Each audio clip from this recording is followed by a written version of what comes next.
Assalamualaikum warahmatullahi wabarakatuh. Alhamdulillah wa syukrulillah ala ni'amillah wa salatu wassalamu ala rasulillah Muhammad bin Abdillah wa alihi wa ashabihi wa mawalah amma ba'du. Langsung saja pertama-tama perkenalkan, nama saya Muhammad Fathahul Huda.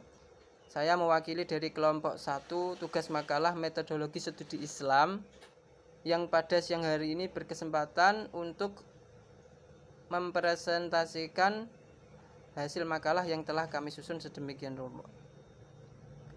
Terima kasih kepada Bapak Teguh Mukidin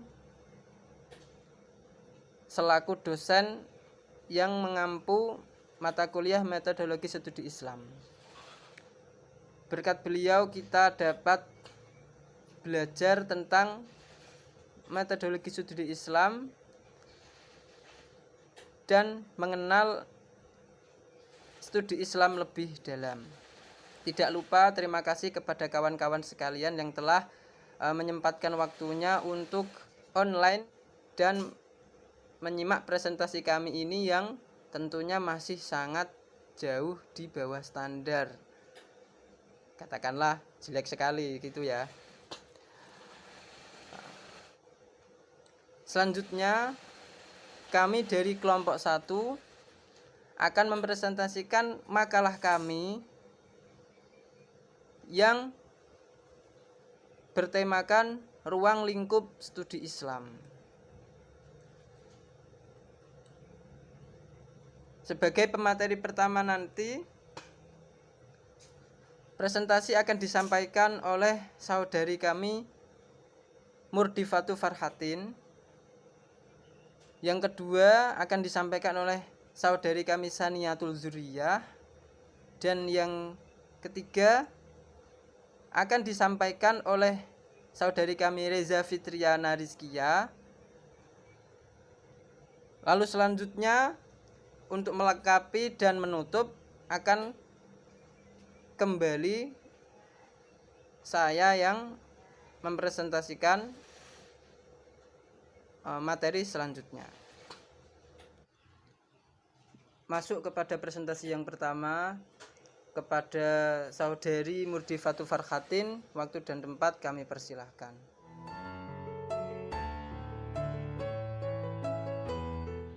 Assalamualaikum warahmatullahi wabarakatuh. Perkenalkan, nama saya Murdifatu Farhatin. Saya di sini akan menjelaskan tentang pengertian metodologi studi Islam. Metodologi itu berasal dari dua suku kata, yaitu kata metode dan kata logi. Kata metode itu secara bahasa berasal dari kata metode yang artinya cara atau proses. Arti lainnya adalah cara atau proses yang digunakan untuk memudahkan suatu pekerjaan yang teratur dan terpikir baik-baik untuk mencapai satu maksud.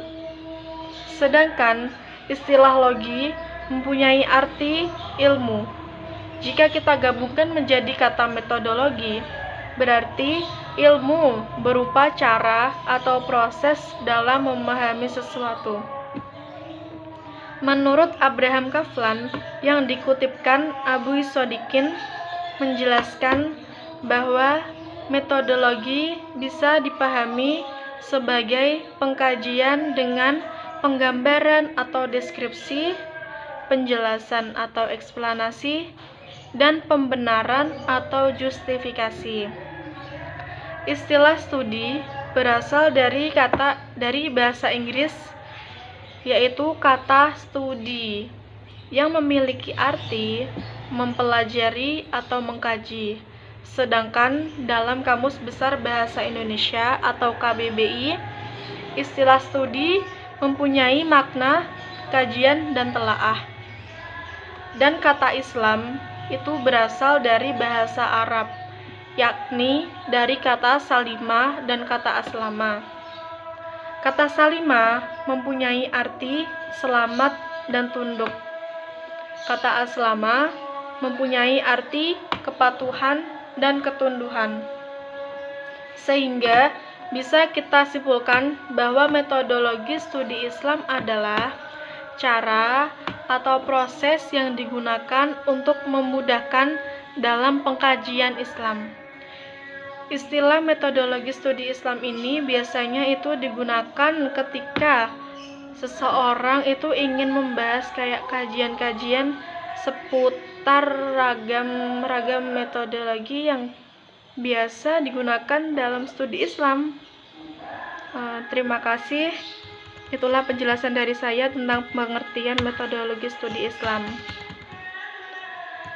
Untuk pembahasan selanjutnya akan dijelaskan oleh saudari Saniatuz Zuhriyah. Terima kasih. Wassalamualaikum warahmatullahi wabarakatuh. Assalamualaikum warahmatullahi wabarakatuh.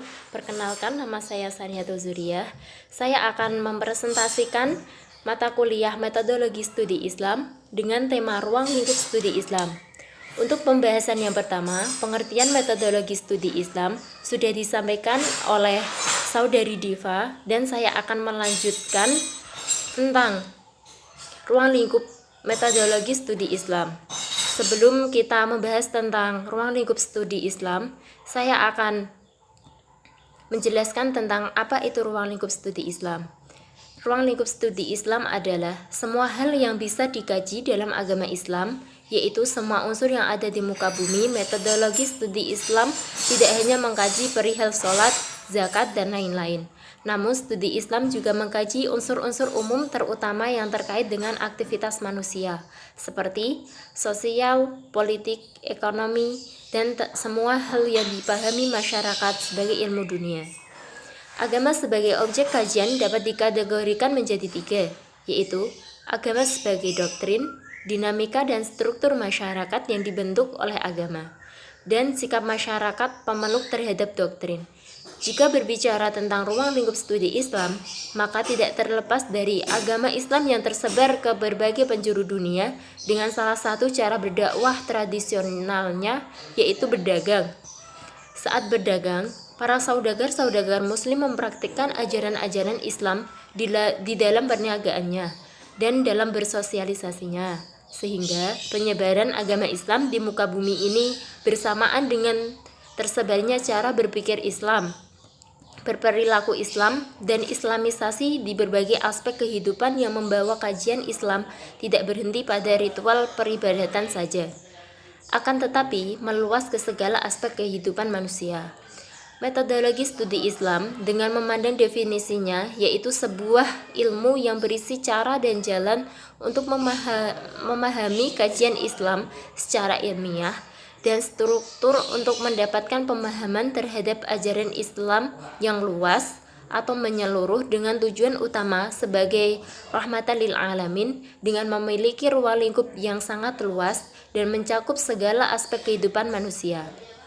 Meluasnya ruang lingkup studi Islam ini mencakup segala hal, yaitu tidak terlepasnya dari firman Allah Ta'ala sendiri yang menjelaskan bahwa Islam adalah agama yang diturunkan Allah untuk mengelola seluruh alam dunia ini dengan penuh rahmat dan kasih sayang.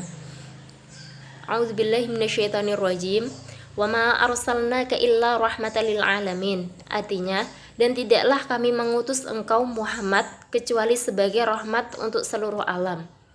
Quran Surat Al-Anbiya ayat 107.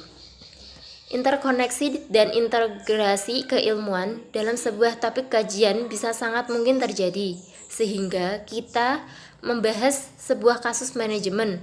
Pendekatan secara fikih atau akhlak bisa diikutsertakan dalam menyikapi kajian manajemen tersebut dengan adanya upaya memadukan berbagai disiplin ilmu dengan tinjauan Islam atau integrasi interkoneksi teori yang bersanggupan bahwa Islam itu hanya untuk kepentingan ibadah semata, akhirnya patah. Pembahasan kajian keislaman mengikuti wawasan dan keahlian para pengkajiannya, sehingga terkesan ada nuansa kajian mengikuti selera pengkajiannya. Serta material ruang lingkup studi Islam dalam tradisi sarjana barat meliputi pembahasan mengenai ajaran, doktrin, teks sejarah, dan institusi-institusi keislaman yang pada awalnya ketertarikan sarjana barat terhadap pemikiran Islam lebih karena kebutuhan akan penguasaan daerah kolonial. Mengingat daerah koloni pada umumnya adalah negara-negara yang banyak didomisili warga negara yang beragama Islam, sehingga mau tidak mau mereka harus paham budaya lokal.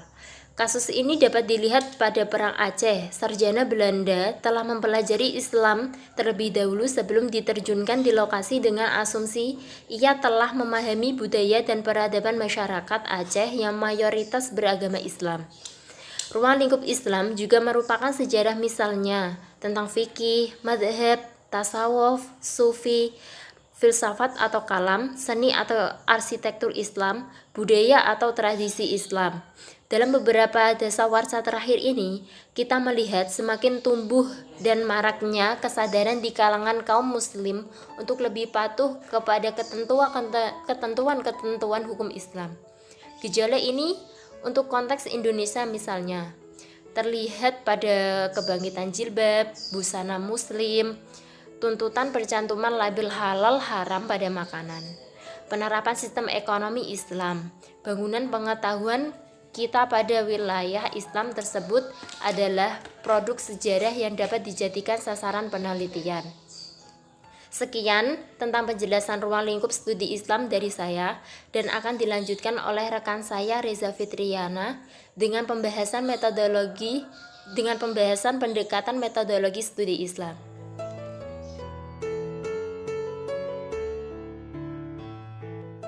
Assalamualaikum warahmatullahi wabarakatuh. Perkenalkan, nama saya Reza Fitriana Rizkia. Saya di sini akan melanjutkan presentasi dari saudari Saniatul Zuhriyah. C. Pendekatan metodologi studi Islam. Kehadiran agama merupakan solusi dalam memecahkan berbagai masalah yang dihadapi manusia. Agama tidak hanya sebagai lambang atau menunjukkan cara yang paling efektif dalam memecahkan suatu masalah. Untuk melakukan studi Islam, ada beberapa istilah yang perlu dipahami dengan baik. Pemahaman terhadap istilah-istilah tersebut adalah pendekatan metode dan metodologi. Pendekatan adalah cara memperlakukan sesuatu, sementara metode merupakan cara mengerjakan sesuatu. Secara etimologis, kata metodologi berasal dari kata metod yang berarti cara dan logos yang berarti teori atau ilmu. Jadi, kata metodologi mempunyai arti suatu ilmu atau teori yang membicarakan cara.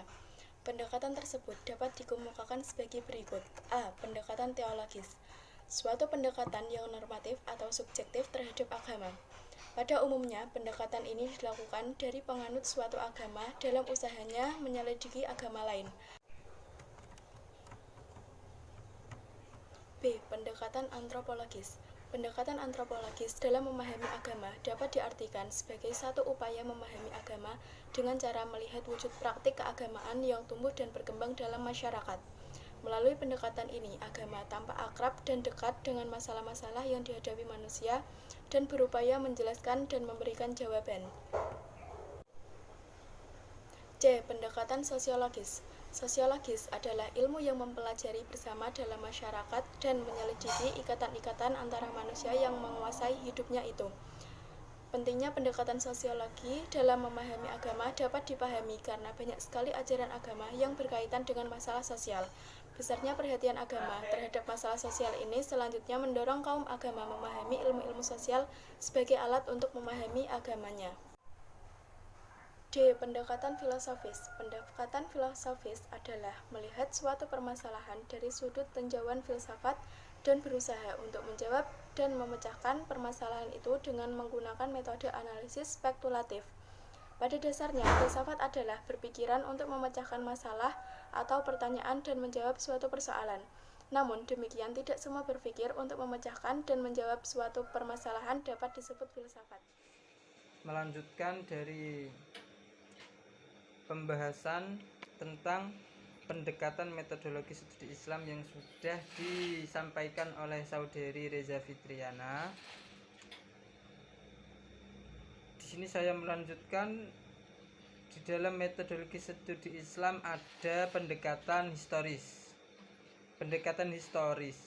Historis itu sendiri berarti adalah sejarah atau suatu ilmu yang di dalamnya dibahas tentang peristiwa dengan memperhatikan unsur tempat, waktu, objek, latar belakang, dan pelaku peristiwa tersebut. Jadi maksud pendekatan historis adalah meninjau suatu permasalahan dari sudut peninjauan sejarah dan menjawab permasalahan serta menganalisisnya dengan menggunakan metode analisis sejarah. Ada juga pendekatan kebudayaan. Kebudayaan itu adalah hasil daya cipta manusia dengan menggunakan dan mengarahkan segenap potensi batin yang dimilikinya. Ya, di dalam kebudayaan terdapat ilmu atau terdapat pengetahuan, keyakinan, seni, moral, adat istiadat, dan sebagainya. Dan melalui pemahaman terhadap kebudayaan tersebut, seseorang akan dapat mengamalkan ajaran agama. Karena memang agama ini tidak terlepas dari yang namanya kebudayaan. Di mana agama itu lahir atau di mana agama itu berkembang, maka corak agama itu akan sangat dipengaruhi oleh kebudayaan. Ada juga pendekatan psikologi atau jiwa.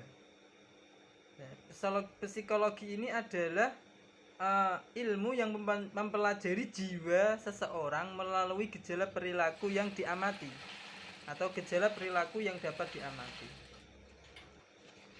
Zakiyah Darajat menjelaskan bahwasanya perilaku seseorang yang nampak di luar itu terjadi karena dipengaruhi oleh keyakinan yang dianutnya.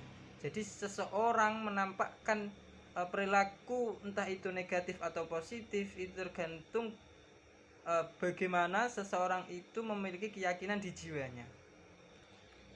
Pendekatan doktriner atau pendekatan studi Islam secara konvensional berarti adalah tradisional, merupakan pendekatan studi Islam di kalangan umat Islam yang berlangsung adalah bahwa agama Islam sebagai objek studi diyakini sebagai sesuatu yang suci. Jadi ini hanya semacam doktrin yang dibawa mulai zaman dahulu sampai sekarang. Dan sebagian besar dari agama kita ini memang bersifat doktrinal. Ya. Karena sejak dahulu kita diajarkan bahwasanya sesuatu yang suci, semuanya sesuatu yang suci merupakan doktrin-doktrin yang berasal dari Ilahi yang mempunyai nilai kebenaran mutlak dan universal tanpa bisa diganggu-gugat. Yang terakhir ada pendekatan normatif. Pendekatan normatif adalah studi Islam yang memandang masalah dari sudut legal formal atau normatifnya. Maksud legal formal adalah hubungannya dengan halal, haram, ada halal, ada haram, ada mubah, ya, ada makruh, boleh ataupun tidak. Itu adalah hubungan yang disebut sudut pandang legal formal dalam studi Islam. Nah, sementara normatif adalah seluruh ajaran yang terkandung di dalam nas. Seluruh ajaran yang terkandung di dalam nas, entah baik nas Al-Qur'an ataupun hadis. Karena kita belajar agama Islam memiliki sumber pokok dari dua nas, yaitu Al-Qur'an dan hadis. Pendekatan normatif mempunyai cakupan yang sangat luas, sebab seluruh pendekatan yang digunakan oleh ahli usul fikih, ada ahli hukum Islam, ahli tafsir, dan ahli hadis yang berusaha menggali aspek legal formal dan ajaran Islam dari sumbernya adalah termasuk pendekatan normatif. Begitulah pembahasan makalah kami yang dapat kami berempat sampaikan. Pastilah banyak sekali kekurangan di sana sini karena kami memang masih dalam tahap belajar untuk menyempurnakan karya ini. Kritik dan saran selalu kami terima dan selalu kami akan tampung untuk karya kami selanjutnya. Setelah ini kami membuka diskusi dan untuk teman-teman sekalian yang mau bertanya, kami buka selebar-lebarnya. Wallahu muwaffiq ila aqwamit thoriq. Assalamualaikum warahmatullahi wabarakatuh.